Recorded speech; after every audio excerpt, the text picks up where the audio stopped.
वार्षिक राशिफल के बारे में बात कर रहे हैं, वर्ष 2026 के बारे में बात कर रहे हैं, ईयरली हॉरोस्कोप के बारे में बात कर रहे हैं। मुझे पता है कि आपको इसका लंबे समय से इंतज़ार रहता है और जब भी नवंबर या दिसंबर आता है तो कमेंट्स मेरे चाहे इंस्टाग्राम, फेसबुक या यूट्यूब के जो चैनल्स हैं, वीडियोज़ हैं, उसमें बढ़ जाते हैं कि वार्षिक राशिफल कब आने वाला है। तो ठीक है, लीजिए आपके लिए वार्षिक राशिफल लेके आया हूँ। मेष राशि का राशिफल जो है आपको मिल गया है, वृषभ राशि का भी चल रहा है और भी सारे राशिफल आपको मिलते जाएँगे। एक बार आप यूट्यूब चैनल वीएस एस्ट्रोलॉजी की प्लेलिस्ट वार्षिक राशिफल में आप जाकर के देख लीजिएगा, जितने भी राशिफल हैं वहाँ पर जो है वो अपलोड होते जाएँगे।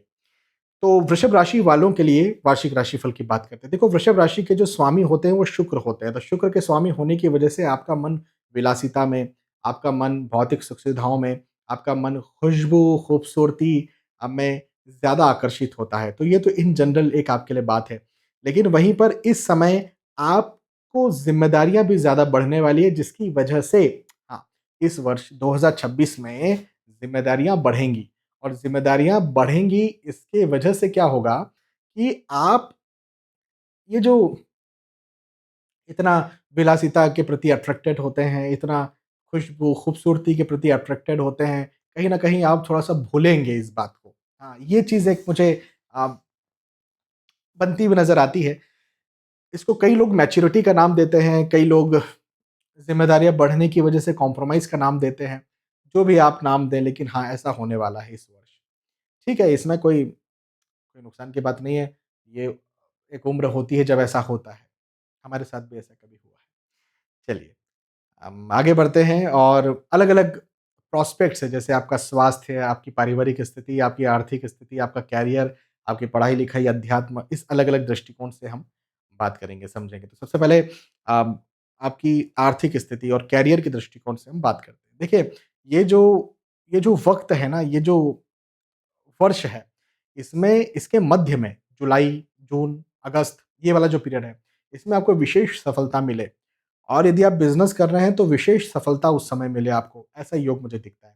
नौकरी भी कर रहे हैं तो भी इंक्रीमेंट, अप्रेज़ल, प्रमोशन के योग मुझे जून, जुलाई, अगस्त में आपके लिए बनते हुए नज़र आते हैं। ये वर्ष आपको ज़िम्मेदारियाँ देगा, तो ज़िम्मेदारियाँ देने का मतलब ये है कि टेंशन आएगा, तनाव आएगा, दबाव आएगा, लेकिन उन्नति भी होगी। तो ये वर्ष आपके नौकरी में पदोन्नति के योग मुझे दिखाता है।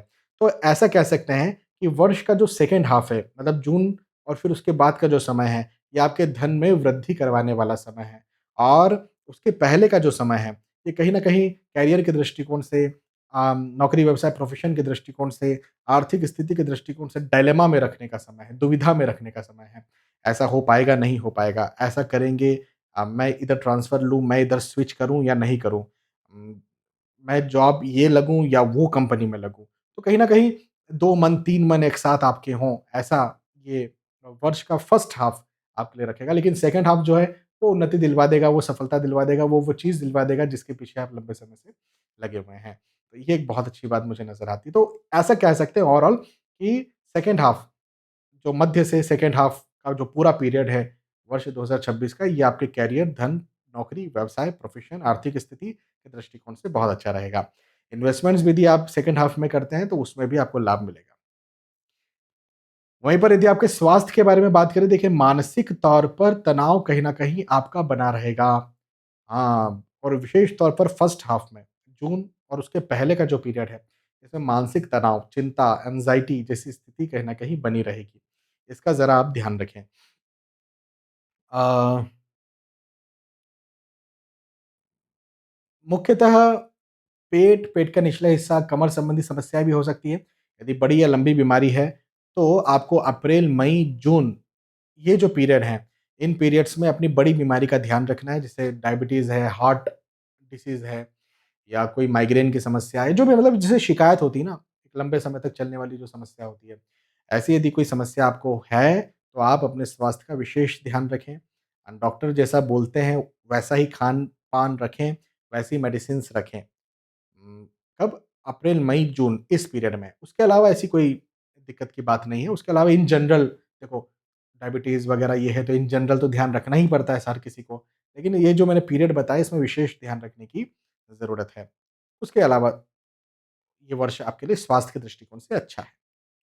पारिवारिक दृष्टिकोण से बात करें तो देखो पारिवारिक ज़िम्मेदारियाँ भी बढ़ेंगी। मैंने कहा था ज़िम्मेदारी बढ़ेगी तो हो सकता है आप पिता बने, हो सकता है आपकी शादी हो, आप पति बने, पत्नी बने, है ना? आप बहू बने, आप माँ बने। तो कहने का मतलब ये है कि आपकी ज़िम्मेदारी बढ़ेगी और कहीं न कहीं रिश्तों में भी आपकी उन्नति होगी, आपकी पदोन्नति होगी। जब रिश्तों में पदोन्नति होती है तो टेंशन तो बनता है, बढ़ता है। लेकिन ऑब्वियसली हर कोई चाहते भी हैं पदोन्नति। पदोन्नति के साथ टेंशन बढ़ता है लेकिन फिर प्रतिष्ठा भी बढ़ती है। तो इस वर्ष है। वहीं पर अ, जुलाई, उसके पहले जून, उसके पहले मई, ये जो पीरियड है इसमें आपके विवाह के योग बनते हुए नज़र आते हैं। वहीं पर नवंबर, दिसंबर में भी मांगलिक कार्य, मांगलिक प्रसंग के योग बनते हुए नज़र आते हैं। इन जनरल पारिवारिक स्थिति अच्छी रहेगी, थोड़ा-मोड़ा तो हर घर में मतभेद चलता रहता है। तो थोड़ा-मोड़ा की बात है, ऐसी कोई बहुत बड़ी समस्या पारिवारिक दृष्टिकोण से मुझे आपके लिए बनती हुई नज़र नहीं आती है। हाँ, तो पारिवारिक स्थिति इन जनरल आपकी अच्छी रहेगी। इवन मांगलिक कार्यों की का समय है आपके लिए तो बहुत ही अच्छी बात है। अच्छा है, पारिवारिक दृष्टिकोण से ये वक़्त आपके लिए अच्छा है। अम, पढ़ाई-लिखाई के दृष्टिकोण से बात करें, भई पढ़ाई-लिखाई के दृष्टिकोण से भी ये वक़्त आपके लिए अच्छा है। मैंने कहा ना ज़िम्मेदारी बढ़ेगी, तो ज़िम्मेदारी बढ़ने का मतलब ये भी तो एक प्रकार से होता है कि आप किसी एक कॉलेज में हैं, किसी एक ईयर में, कोई सेमेस्टर में हैं, तो आप और दूसरे कॉलेज या फिर दूसरे ईयर सेमेस्टर्स सेमेस्टर में आप चले जाएँगे। चले जाएँगे मतलब आपको और ज़्यादा पढ़ना पड़ रहा है। आप सीनियर हो गए, तो ज़िम्मेदारी बढ़ गई। जवाबदारी बढ़ गई, अब प्रेशर बढ़ गया, तनाव बढ़ गया, दबाव बढ़ गया, ठीक है। लेकिन बदले में आपको लाभ भी मिलेगा, बदले में आपको फ़ायदा भी मिलेगा। फ़ायदा मिलेगा, लाभ मिलेगा इस वज़ह से फालतू फ़िज़ूल में टेंशन नहीं लेना है। फ़िज़ूल में ज़िम्मेदारी बढ़ गई तो ठीक है ना, अच्छी बात है। स्टूडेंट लाइफ़ में और जो यंग है, देखो यंग तो वैसे कोई भी व्यक्ति मन से होता है। लेकिन ठीक है, इन जनरल जो खुद को यंग समझता है और जो यंग एक्चुअल में है वो बिल्कुल भी उसे ज़िम्मेदारी, उसे जवाबदारी बढ़ने से, उसे प्रेशर आने से, दबाव आने से कभी भी घबराना नहीं चाहिए। मेरा तो मानना यही रहा है और मैं इसी प्रकार से अपना जीवन जीता हूँ। तो ये एक बात है। लेकिन ये मैं कह सकता हूँ कि स्टूडेंट्स के लिए ये वर्ष विशेष तौर पर उपलब्धि कारक है।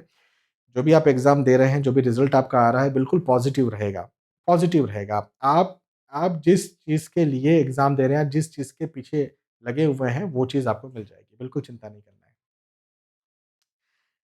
आध्यात्मिक दृष्टिकोण से यदि हम बात करें, देखें वृषभ राशि के स्वामी हैं शुक्र, शुक्र की अधिष्ठात्री देवी जो हैं, वो है श्री माँ लक्ष्मी।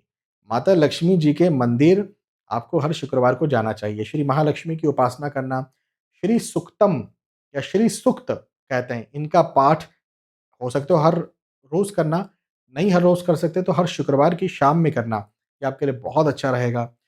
उम, वहीं पर कोई भी फलदार वृक्ष का रोपण करना। अब फलदार कुछ भी हो सकता है ना, आम हो सकता है, जाम हो सकता है, कुछ भी जिस वृक्ष से फल निकलते हैं, उस वृक्ष का रोपण करना आपके लिए इस वर्ष बहुत ज़्यादा फ़ायदेमंद होगा। इवन हर महीने ये आप चाहे स्टूडेंट हैं, चाहे कुछ भी हैं, एक एक बना लीजिए अपने दिमाग में कि हर महीने एक वृक्ष मैं नर्सरी से या कहीं से भी खरीद करके लाऊँगा या कहीं मिल जाए गिफ्ट में तो अच्छी बात है और मैं इसे जो है कहीं पर भी जाकर के एक अच्छी जगह पर जाकर के इसको रोपण करूँगा। तो यदि आप ऐसा करते हैं तो एस्ट्रोलॉजिकली ज्योतिषीय दृष्टिकोण से भी ये वक़्त, ये वर्ष आपके लिए बहुत अच्छा, बहुत लाभदायक होगा। तो यहाँ पर हमने चर्चा की वृषभ राशि के वार्षिक राशिफल की वर्ष 2026 के राशिफल की ईयरली हॉरोस्कोप की। मुझे विश्वास है कि आपको ये बात समझ में आई होगी, वीडियो पसंद आया होगा। यदि वीडियो पसंद आया तो ज़रूर मुझे बताइए कि पसंद आया। फिर मिलेंगे आने वाले वीडियोज़ में और भी मीन राशि तक आपको राशिफल मिलने वाला है। आप सारे राशिफल कहाँ पा सकते हैं? तो यूट्यूब चैनल वीएस एस्ट्रोलॉजी की प्लेलिस्ट वार्षिक राशिफल में आपको सारे राशिफल देखने को मिल जाएँगे। यदि सारे राशिफल अभी अपलोड नहीं हुए हैं तो ऑब्वियसली आप ये समझिए कि अभी वो नहीं बने हैं। यदि बन जाएँगे तो उन्हें वहाँ पर अपलोड कर दिया जाएगा। बहुत-बहुत धन्यवाद। फिर मिलते हैं आने वाले वीडियोज़ में। तब तक के लिए आज के इस प्रोग्राम से विदा चाहता हूँ। जय श्री सीताराम।